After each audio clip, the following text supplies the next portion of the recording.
बड़ी संख्या में उपस्थित इस क्षेत्र के सभी सम्मानित किसान भाइयों और आदरणीय मातृशक्ति,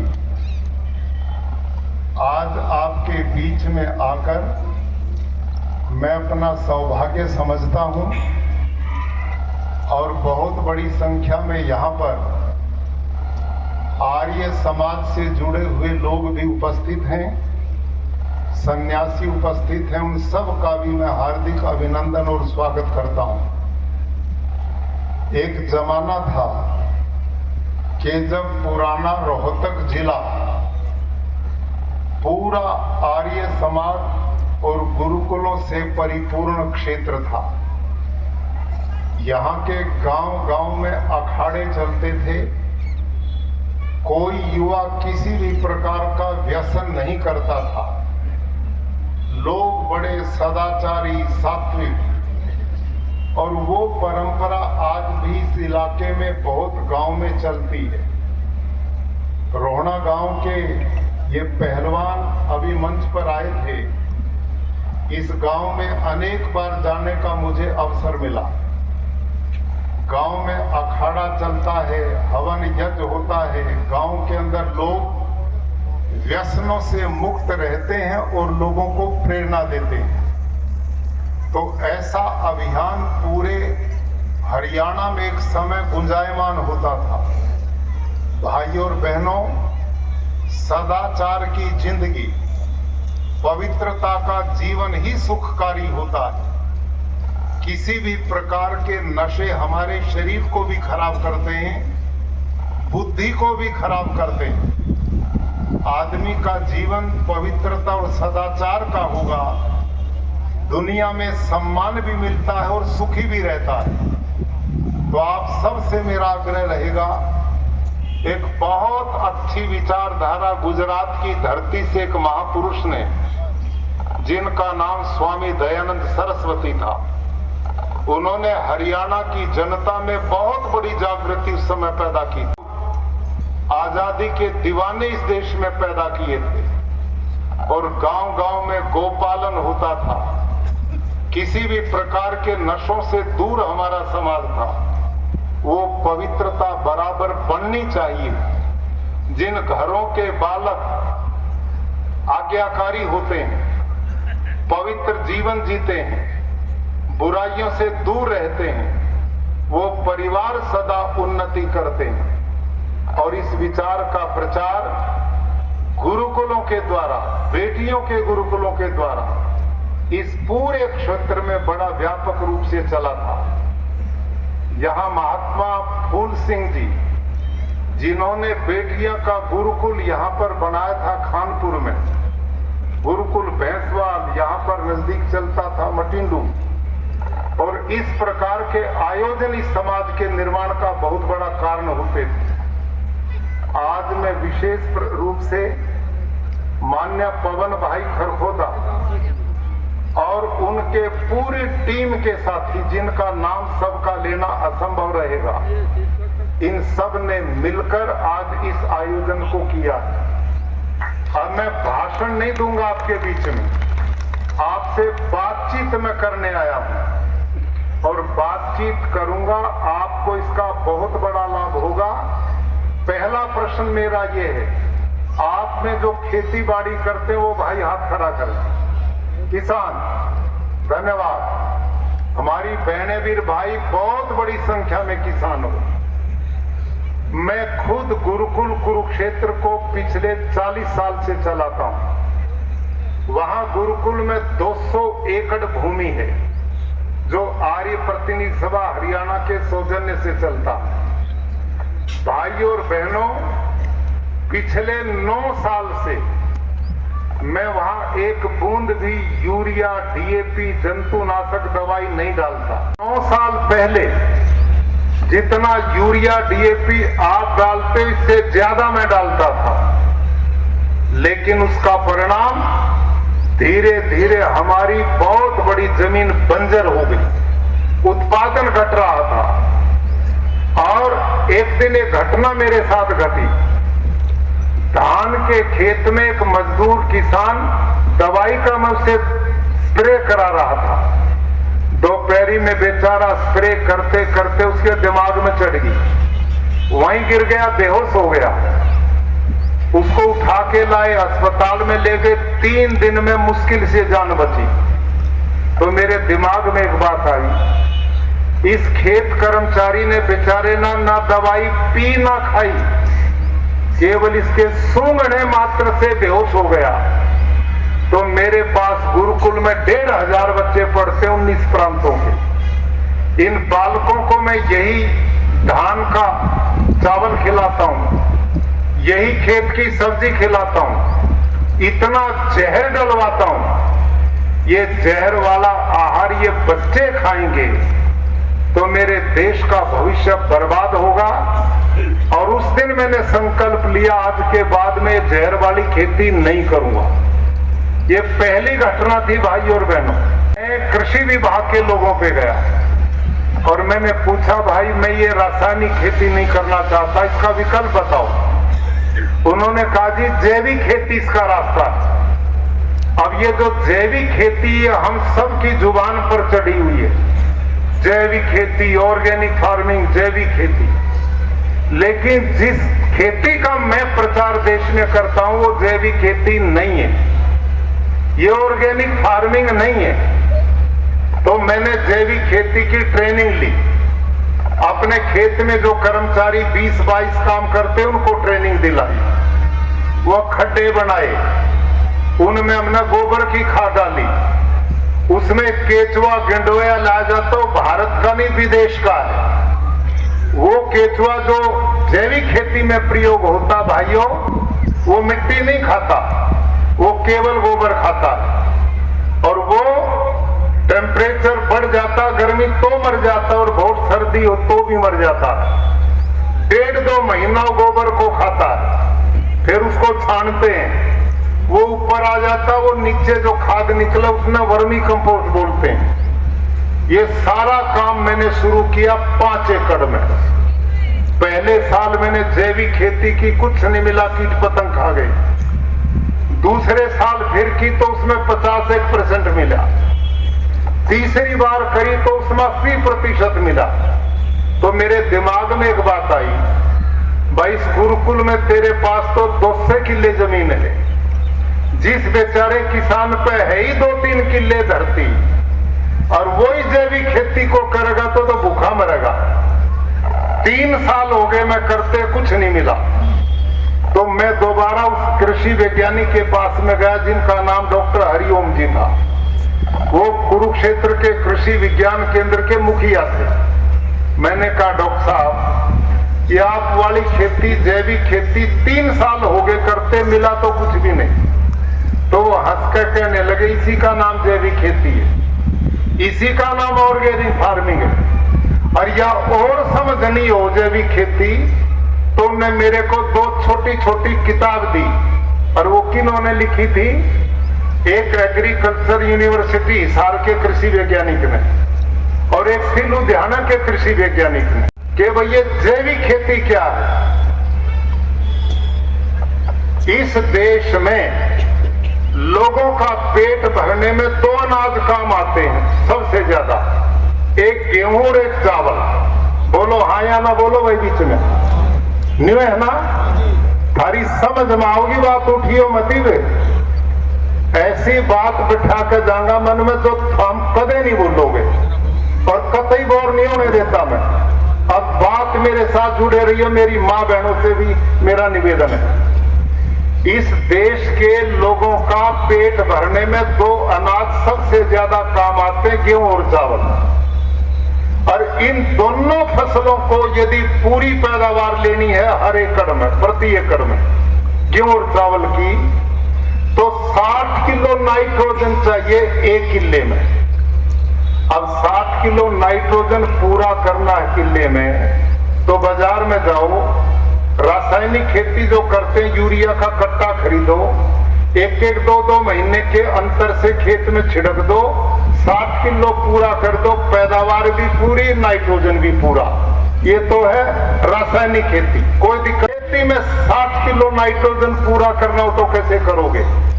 अब सुनो ध्यान से, 1 टन यानी कि 10 क्विंटल गोबर की खाद में 2 किलो नाइट्रोजन है। कितना है? बोलो भाई, कमजोर विद्यार्थी हो, बोलो मेरी गेल, बोलोगे तो समझ आओगी बात। 10 क्विंटल गोबर में कितनी नाइट्रोजन है और हमने कितनी चाहिए? 60 किलो। तो इसका मतलब 1 किले में 300 क्विंटल गोबर की खाद गेरोगे तो 60 किलो नाइट्रोजन पूरा होगा। अब थारे तो मैं न्यू पूछूं, आज धरती पे इतना पशुधन बचा है कि जो 1 किले में 300 क्विंटल गोबर की खाद डाल सके? नहीं बचा। दूसरी बात, कोई हिम्मत करके डाल भी दे तो भाई 1 किले में 300 क्विंटल गोबर के लिए कितना पशुधन चाहिए? कम से कम 40-50। अब 50 1 किला पशु 50, वो कुणबे न पालेगा, नगरा न पालेगा। इसका नाम है जैविक खेती। जो किसान 300 क्विंटल गोबर की खाद नहीं डाल सकता तो वो 150 क्विंटल वर्मी कंपोस्ट जो केचुए की खाद बनावे ना, ये वह 150 क्विंटल भी उतना ही काम करेगी। अब मैं यूं पूछूं भाई, 300 क्विंटल के लिए 50 पशु चाहिए थे और इस वर्मी कंपोस्ट के लिए 25 चाहिए। 25 के थोड़े किले में 25 पशु पड़ जाएंगे के और कुनबा पड़ेगा के? तो ये है जैविक खेती। अगली बात, इतनी गोबर की खाद जब खेत में डालोगे तो इसमें इतना खरपतवार जमेगा, सारा दिन खुरपा लेकर बैठे रहिए, वो ही नहीं निकल के दे, सारी लेबर उसमें खत्म हो जाएगी। है ना समझ मारी बात? अगली बात, इतना गोबर की खाद जहां पड़ेगी तो उसमें गैस निकलती जिसका नाम है मीथेन। 22 कार्बन डाइऑक्साइड से 22 गुना खतरनाक है पर्यावरण के लिए, हवा के लिए। तो ये है जैविक खेती। और इस खेती का प्रचार भारत सरकार, प्रदेश सरकारें पिछले 30-40 साल से कर रही हैं, लेकिन लोगों में लोकप्रिय नहीं हुई। लोगों ने अपनाया नहीं। क्यों नहीं अपनाया? क्योंकि उसमें ना तो खर्चा घटा था, ना मेहनत घटे थी और ना पैदावार बढ़े थी। इसलिए उसने कोई किसी ने स्वीकार नहीं किया। और मैंने भी यह करके देखी, औरों ने भी करी, कुछ मिला नहीं। ये तो है जैविक खेती।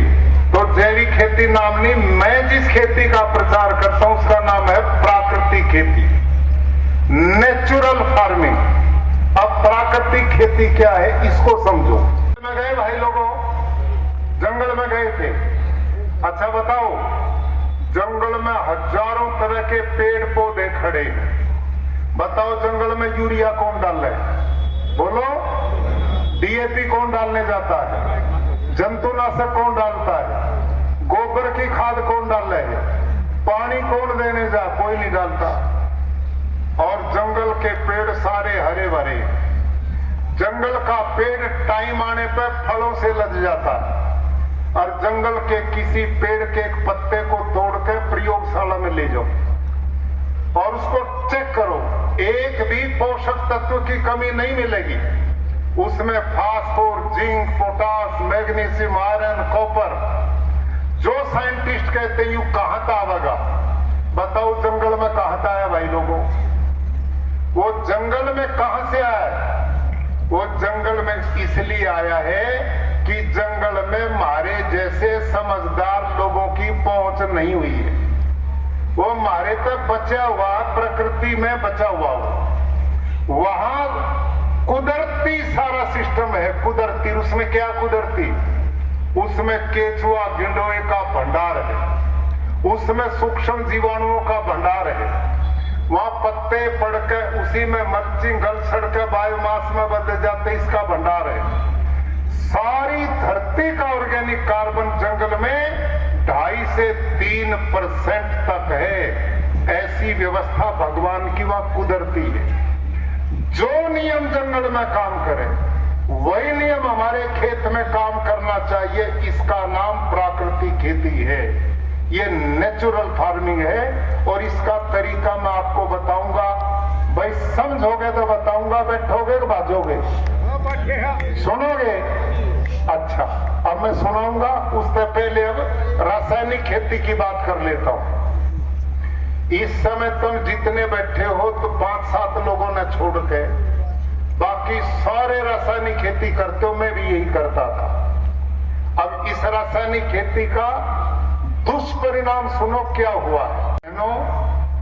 जब ये हरित क्रांति शुरू हुई ना 1960 के दशक में, उस समय इसकी जरूरत थी देश में। देश भूखा मर रहा था, विदेश से गेहूं मंगाओ थे। यह क्रांति शुरू करी, अच्छी बात थी, कोई बुराई नहीं। पर एकला कारण हरित क्रांति से लोगों का पेट नहीं भरा। ध्यान से सुनो मेरी बात। अंग्रेज का राज खत्म हुआ था। उसने ना तो यहाँ नहर बनाई, न उसने सड़कें बनाई, न उसने बिजली का प्रबंध किया, न उस समय ट्रैक्टर मशीनरी थे। धरती पर जंगल जंगल थे, हड़ता हुआ जंगल नहीं टूटने थे। बोने खाने की धरती बहुत थोड़ी थी, आदमी घने संतोषी थे। थोड़ा बहुत बो दिया, खान जोगा हो गया।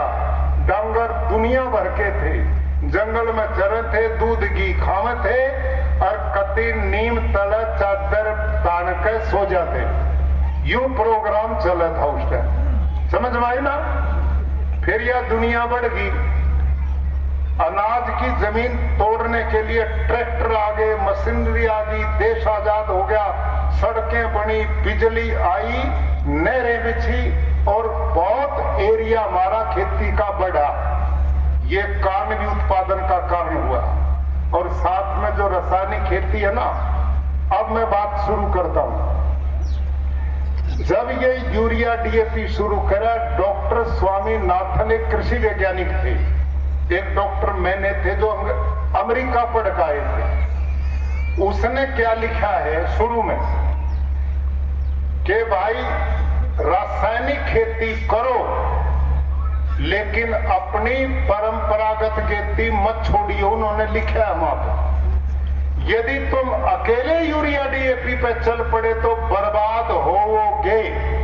और यदि आप अपनी परंपरागत गोबर की खाद, गोमूत्र ये खेत में डालते रहे अवशेष और फसल बदल बदल कर बोते रहे तो लंबा चलोगे।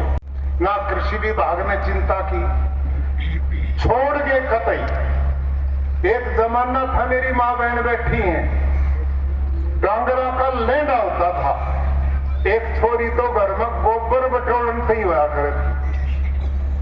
ये इकट्ठे करते थे, गोबर धन बोलते थे। आज घर में डांगर अपना ही गोबर खेत में नहीं डालते। ये मॉडर्न आ गए, क्यों? सब यूरिया डीएपी पर जुट पड़े। और इसका परिणाम क्या हुआ? अब बोलना आपने मेरे पीछे। आज से 40 बरस पहले की बात करता हूं, केवल 40 बरस पहले। 40 बरस पहले कोई कैंसर ने जानता था भाई लोगों? कोई हार्ट अटैक ने जाना था? किसी का शुगर हो गया जाना था?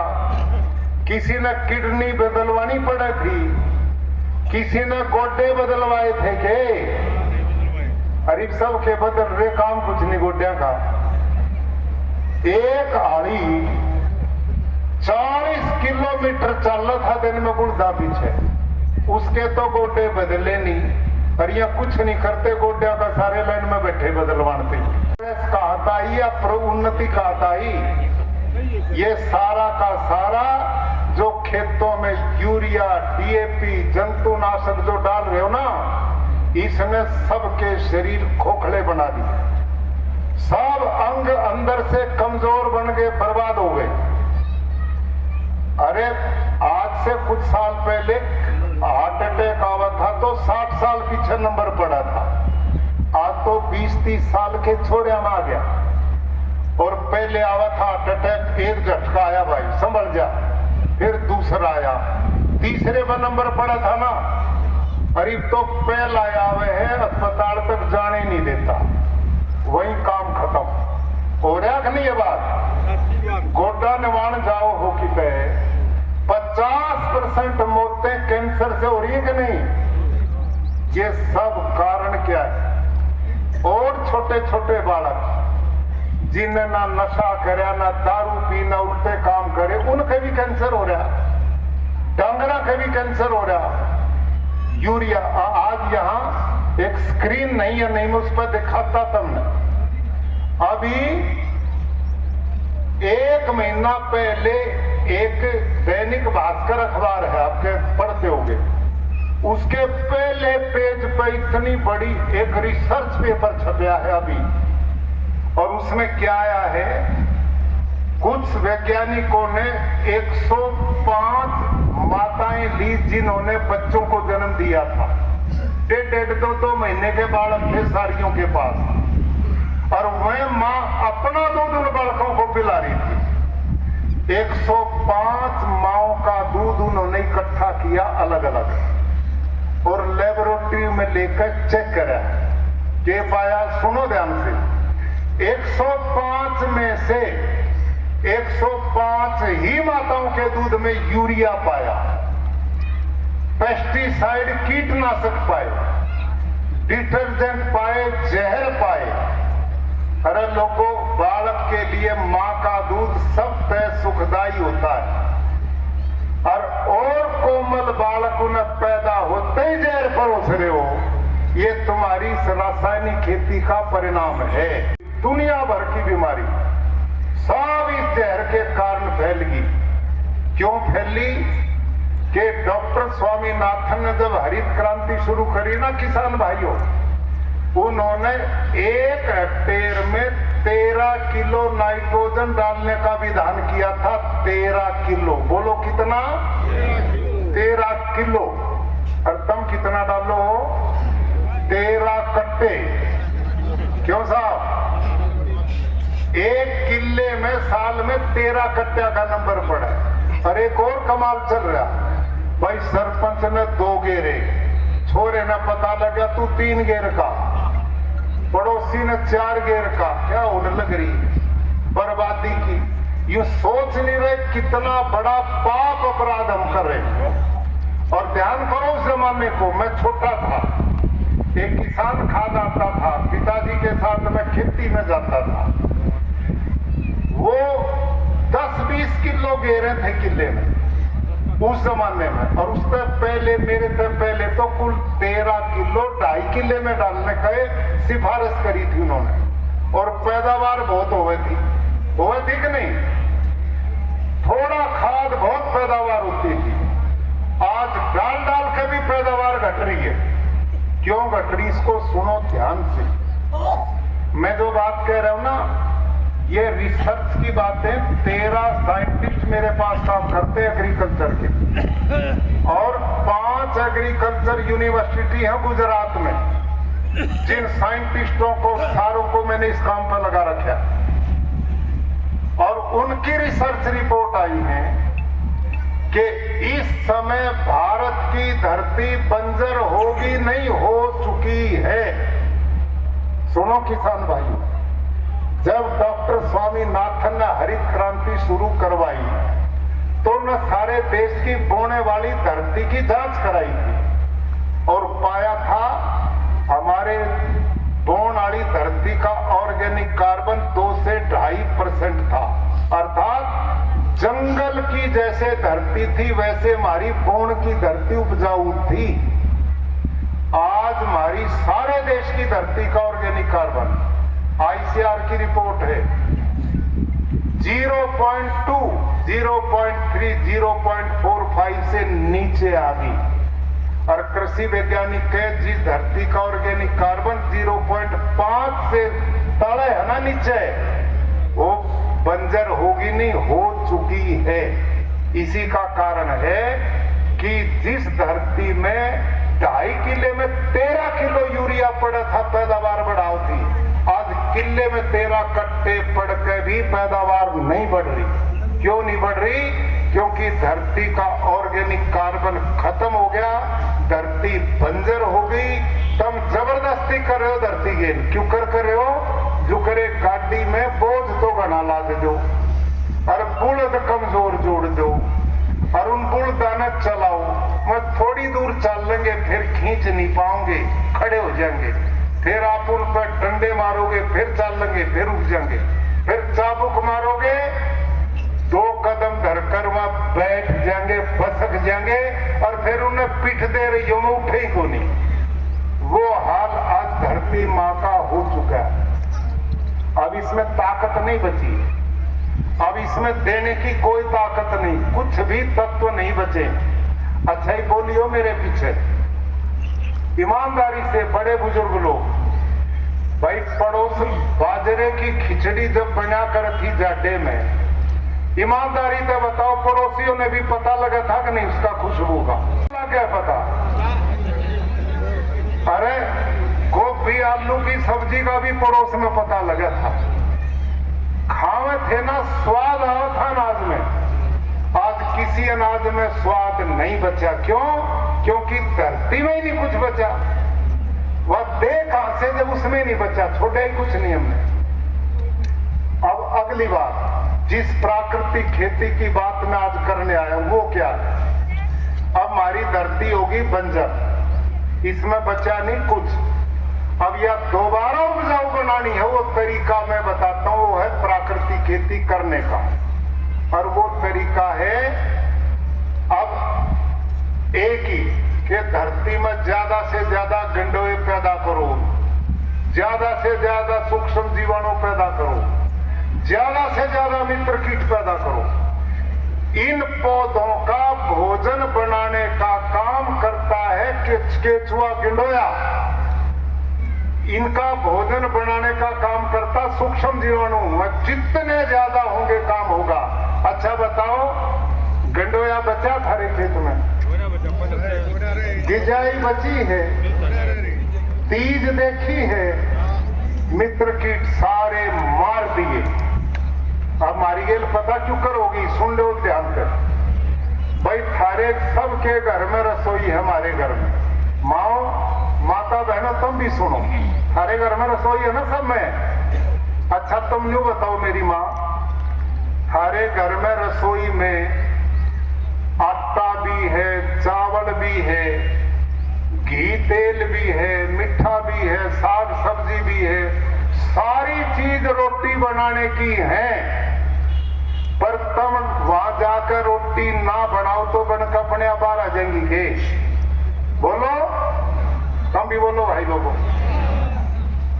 और सामान तो सारा रोटी बनाने का, पर बनाने वाला ना हो तो रोटी बन जाएंगी के अपने आप? तो मेरे साथ जोड़ो ध्यान से, ये जो धरती माँ है ना,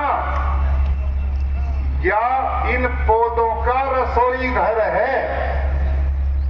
और इन पौधों का जो खेत की फसल है उसका भोजन धरती में पता क्या? Phosphor, zinc, potash, magnesium, iron, copper, सब कुछ धरती में है। पर वो सामान जड़वत है, गांठ बनाकर पड़ा है।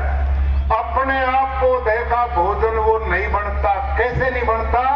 जैसे रसोई में भोजन बनाने की आटा, दाल, चावल सब कुछ है, पर अपने आप नहीं बनता। वैसे ही पौधे का भोजन बनाने का काम कौन करता है? केचुआ, सूक्ष्म जीवाणु, मित्र कीड़े। कैसे? जैसे माँ बहन बेटी रसोई में जाकर रोटी बनाती है, पौधों की रोटी बनाने का काम ये केचुआ, मित्र कीट, सूक्ष्म जीवाणु करते हैं। आगे समझ में बात? और तुमने ये मार दिए तो रोटी कौन बनाओगा? भाई रसोई का बनाने वाला कुक ही, रसोईया ही मार दोगे तो रोटी कहां के पलोर खाओगे? आज ये काम हो चुका है।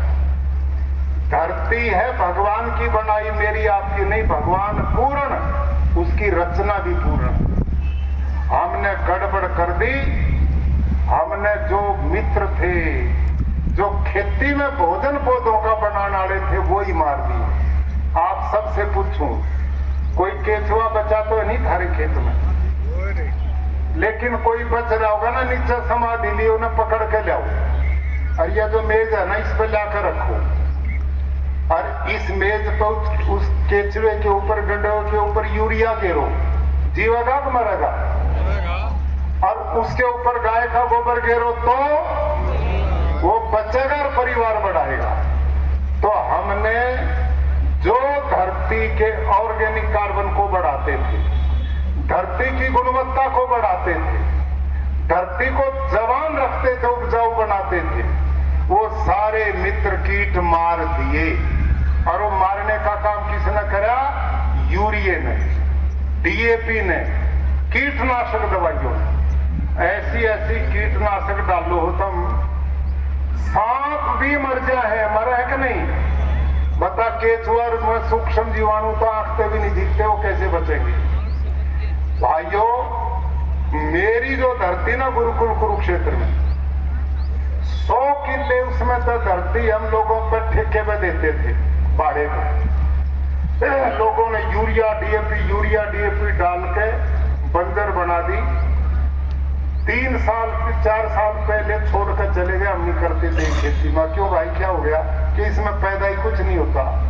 और मैं कहा, जब दी थी जब तो बहुत पैदावार हुए थी।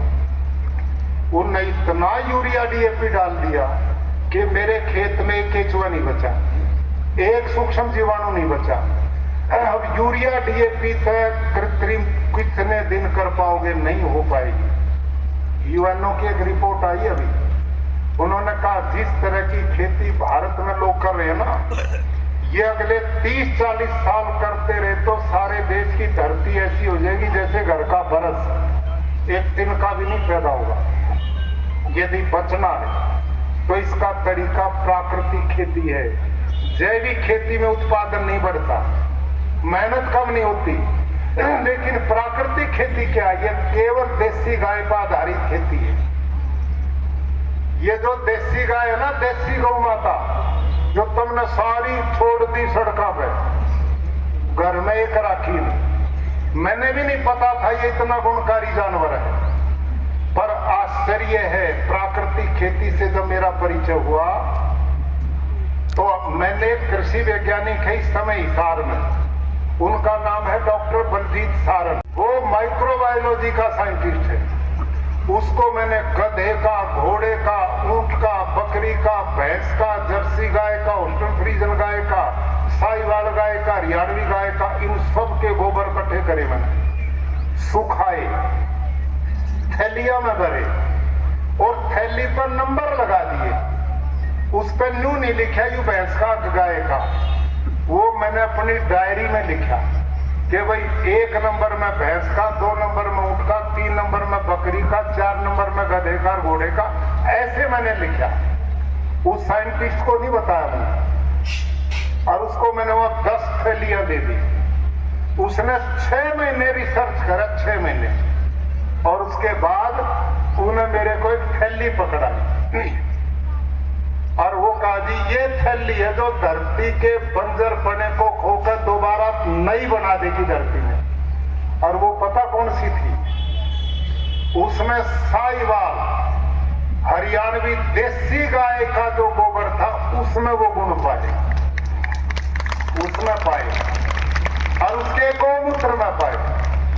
अब देसी गाय का 1 ग्राम गोबर, 1 ग्राम, मेरी माँ बहनों और भाइयों, उसमें 300 करोड़ सूक्ष्म जीवाणु पाए, 300 करोड़ 1 ग्राम में। और भैंस ने पाए वो 70 से 78 लाख, और इतने पाए वो जर्सी होल्स्टाइन गाय में, और बाकी उतने पाए बुढ़द में भी नहीं पाए इतने, केवल देसी गौ माता में पाए। फिर मैंने एक और काम करा, ये जो तुमने सड़कों पर छोड़ रखी ना, ये पकड़वाई मैंने, और देसी गाय जो सड़कों पर फिरे थी उसका गोबर और भेजा उनको। उसमें वो सूक्ष्म जीवाणु 500 करोड़ तक पाए।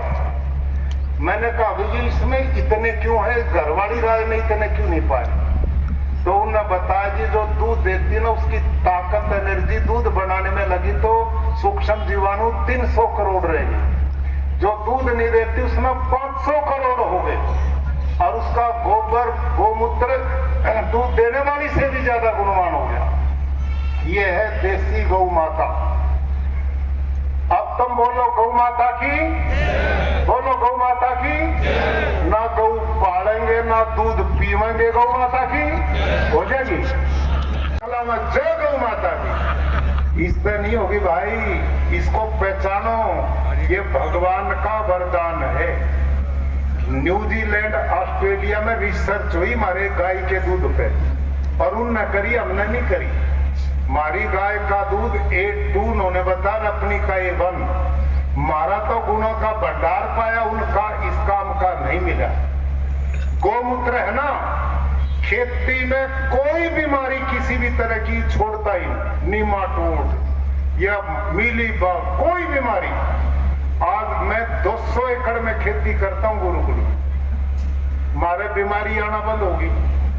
क्यों? हमारे पास 450 गाय, उनका गोबर गौमूत्र से हम प्राकृतिक खेती करते हैं। और तरीका है, हम न्यू नहीं डालते ट्राली भर भर का, इसकी जरूरत नहीं है। एक देसी गाय जिस किसान पे नाप में, वो एक गाय से 8-10 किले की खेती कर सकता, एक गाय से। इस प्राकृतिक खेती में एक गौ माता से। बताओ क्यों कर करेगा? अच्छा बताओ, गाय दूध रोज ना दे, गोबर गौमूत्र तो रोज देगी कि नहीं देगी? अब हम क्या करते हैं तरीका, आप एक ड्राम ले लो बाजार में 200 लीटर का खाली आता ना प्लास्टिक का, जहां पशु बंधन हो ना वहां धर लो छाया में, और उन्हें पानी तो भर लो लगभग 180 किलो। ये जो देसी गाय है ना, 24 घंटे में 8 से 10 किलो गोबर देती है। इतना ही गौमूत्र लगभग दे, ऊपर नीचे हो जाए कोई खतरा नहीं। 24 घंटे में जितना गोबर गौमूत्र वो ड्रम में घेर दो गोल के, और उस ड्रम में 1.5 से 2 किलो घेर दो गुड़, और 1.5 से 2 किलो घेर दो किसी भी दाल का बेसन, किसी भी दाल का। और गुड़ ने हरी बेसन ने पानी में घोल लो पहले, बाहर अंदर घुलेगा नहीं, घोल कर ही ड्रम में घेर दो। और फिर क्या करना, 2-3 मुट्ठी मट्टी, खेत की ना घेरियो, थारे खेत में नहीं बच रहा, कुछ भी हो तो बंजर है, वहां मिट्टी नहीं घेरनी। किसी पेड़ के तले की मिट्टी घेरियो, क्योंकि पेड़ के तले ना यूरिया पड़ा, ना DAP पड़ा, ना जंतुनाशक, तो उस मिट्टी में जीवाणुओं का भंडार, इसलिए वो घेरनी। तो अब कितनी चीज हुई, पानी हो गया, गाय का 24 घंटे का गोबर गौमूत्र हो गया, 1.5 से 2 किलो गुड़ और इतना बेसन हो गया, और 2 मुट्ठी मट्टी हो, बस और कुछ नहीं घेरना। अब देखो, गुड़ भी किसान पैदा करे और दाल भी किसान पैदा करे, और गाय उसके घर की गोबर गौमूत्र, मिट्टी खेत की। बाजार में बताओ के लेने गए, कुछ भी नहीं। ये है प्राकृतिक खेती, इसमें खर्चा ही कुछ नहीं है। अब क्या करना, डंडा लो, 5 मिनट सवेरे और 5 मिनट शाम उसको घोलना है, घड़ी की सुई की तरह। न्यू घोलोगे तो नीचे जाएंगे, जीवाणु मर जाएंगे, यूं घोलो ऊपर आएंगे। अब इस विज्ञान को समझो किसान भाइयों, गाय के 1 ग्राम गोबर में कितने सूक्ष्म जीवाणु बताए थे मैंने? बोलो, 300 करोड़। 1 ग्राम में तो 10 किलो गोबर में कितने होंगे बताओ? कोई लाला जी बैठा कि नहीं? पेशाब वाला देखो, हम खेती करें, साहब आते खेती करते तो लाला जी का काम। मैंने गिनवाए हैं, सुनो, 30 लाख करोड़ सूक्ष्म जीवाणु है इसमें, एक दिन के गाय के गोबर गौमूत्र। और इन 30 लाख करोड़ सूक्ष्म जीवाणु को खान ने दे दिया दाल का बेसन, प्रोटीन। तो उस प्रोटीन ने खाकर में पहलवान बनेंगे, ताकतवर बनेंगे, स्वस्थ बनेंगे। और गुड़ डालोगे तो उनकी संख्या बढ़ेगी।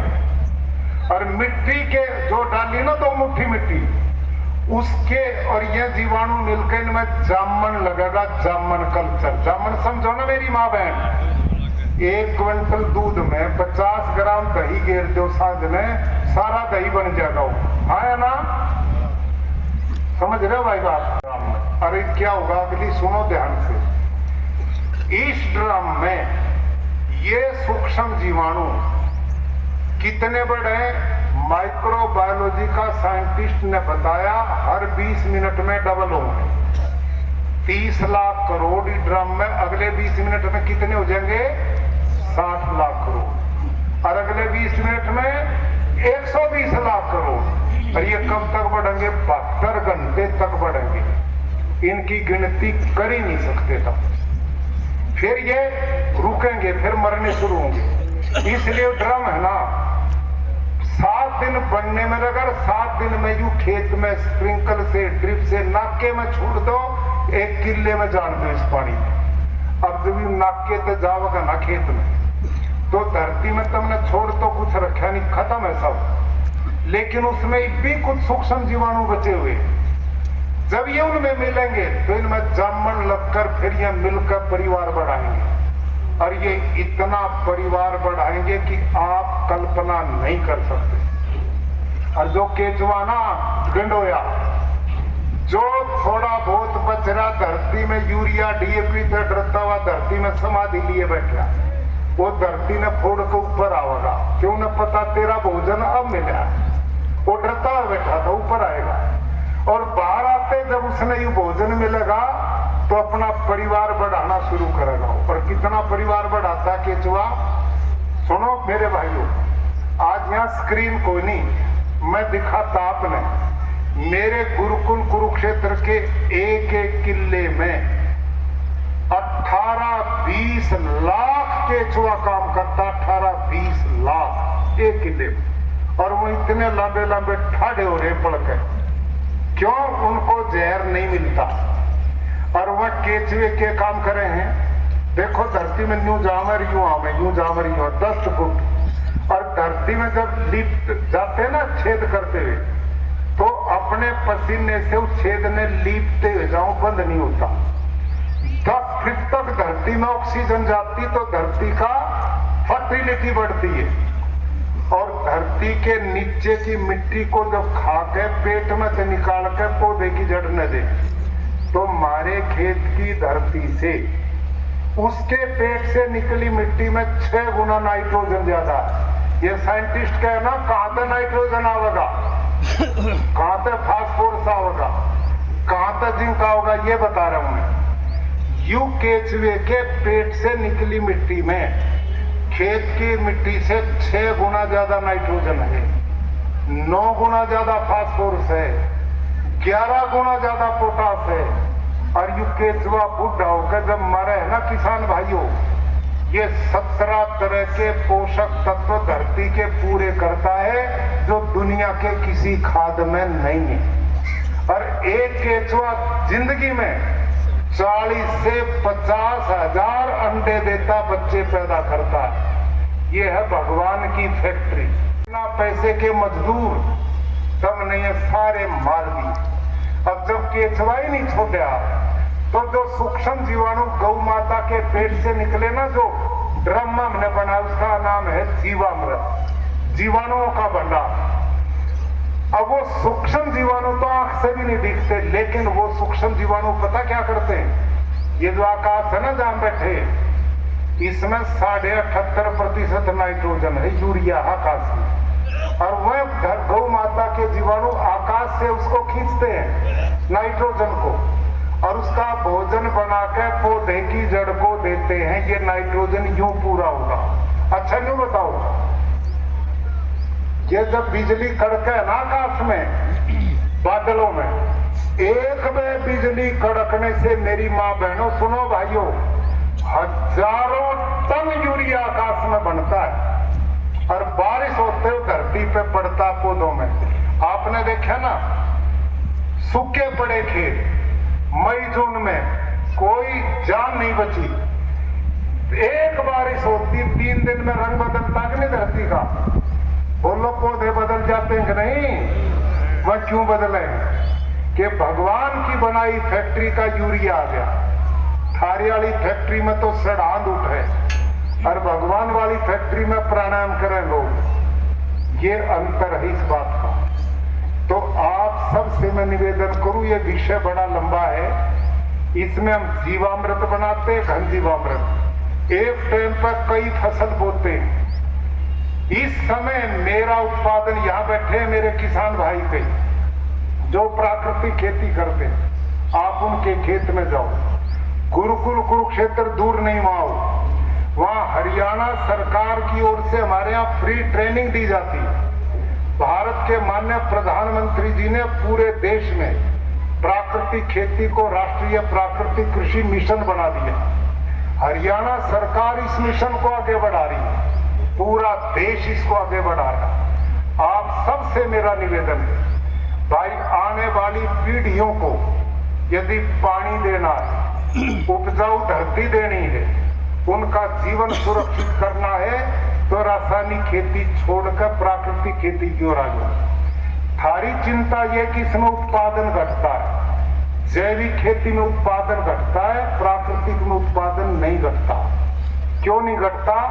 क्योंकि हमारी खेती ऑर्गेनिक कार्बन को एकदम बढ़ाना शुरू करती है, रासायनिक धरती की गुणवत्ता को घटाती है और प्राकृतिक खेती बढ़ाती है। इसमें आपके खेतों में दोबारा केचुआ आ जाएगा, गिजाई आ जाएगी, मित्र कीट आ जाएंगे। हमारे खेत में अब सब कुछ आ गया, हमारी धरती ऐसी मुलायम होगी। आप खेत में निकलोगे 5 चल धरती में, और थारी धरती पत्थर होगी, बंजर होगी, पानी नहीं पीती धरती। हमारे खेत में केचुआ इतने खेत छेद बनावे हैं, कितनी बारिश हो जाओ 2 दिन में सारा पानी धरती के पेट में चला जाए। बुलबुले उठते हैं हमारे खेत में, यूं बुलबुले, धरती पानी पी जाती है। थारी धरती पत्थर बंजर बन गई है, पानी पीती नहीं, तले का पानी ट्यूबवेलों तक का डर लग रहे हो, वर्षा जल नीचे जागा नहीं। आने वाले बच्चे खेती तो दूर, पीने का भी पानी नहीं दे जाओगे। कितने डार्क जोन घोषित हो गए हरियाणा में, जहां 10-20 फुट तक पानी था, आज वो 250-300 फुट पे चला गया। ये बर्बादी हो रही आने वाली पीढ़ियों की। आप समझो और जानो और ये ट्रेनिंग लो। हरियाणा सरकार ने भी कई जगह पर केंद्र बनाए हैं प्राकृतिक खेती की ट्रेनिंग की। गुरुकुल कुरुक्षेत्र में भी चलता है, वहां फ्री ट्रेनिंग है। अपने कृषि विभाग से मिलो और कहो भाई हमारी प्रबंध करो, ये फ्री में ले जाएंगे, ले आएंगे। 2 दिन की ट्रेनिंग सीखो और अपनी खेती को बचा लो, नहीं तो आने वाला समय सारा पैसा जो कमाओगे वो डॉक्टरों के जाओगा और बीमारियां घर घर फैल गई। भगवान ना करे घर में कैंसर हो जाए, सारे घर में शांति भंग होगी, सारा पैसा चला गया और आदमी की जिंदगी फिर नहीं बचती। ये बर्बादी खान पान के दोष के कारण है। चारों तरफ खाने में यूरिया डीएपी जहर मिल रहा और सारी धरती बर्बाद होगी। मैं अधिक न कहते, आज हमारे बीच में हमारे नमस्कार। KD international school Rohtak road Kharkhoda अब दे रहे सभी बच्चों के लिए मुफ्त बस सेवाएं। जी हाँ, बस की चिंता छोड़िए और अपने बच्चों को दीजिए वर्ल्ड क्लास एजुकेशन। हम आपको बता दें, केडी इंटरनेशनल स्कूल में कक्षा नर्सरी से 9वीं तक एडमिशन शुरू हो चुके हैं, तो जल्द ही संपर्क करें और अपनी सीट बुक करें। धन्यवाद।